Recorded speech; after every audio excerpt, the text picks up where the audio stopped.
pendengar yang kira hati iki tak pasrahke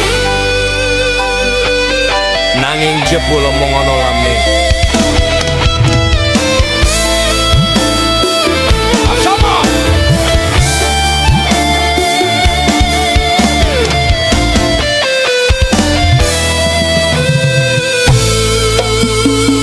Saben dino kowe janji setya ngomong tresno tekan tuwa.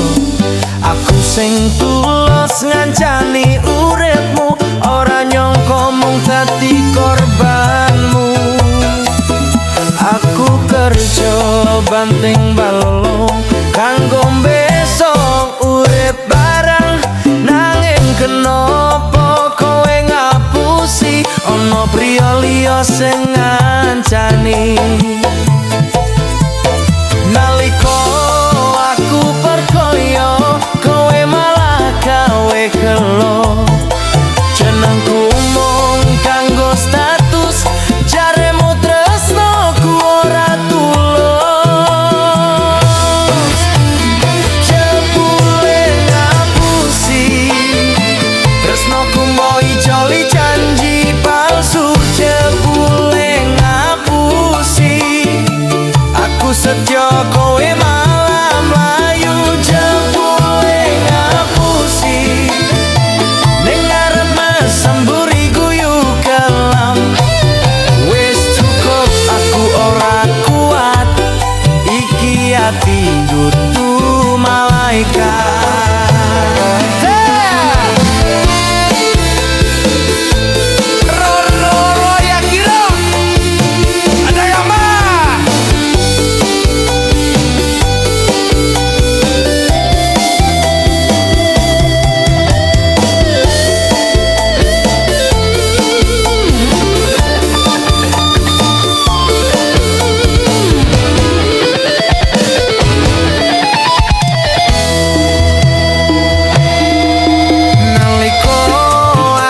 Percaya kowe malah gawe gelo, jenengku mung kanggo status, jaremu tresnoku ora tulus.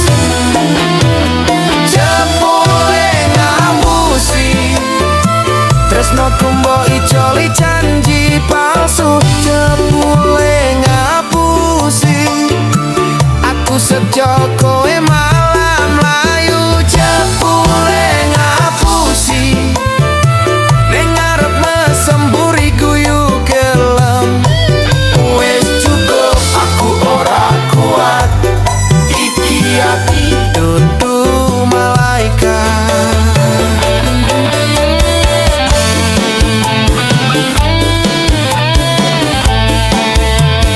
Jebule ngapusi tresnoku mbok ijoli janji palsu. Jebule ngapusi aku setya kowe malah mlayu. Jebule ngapusi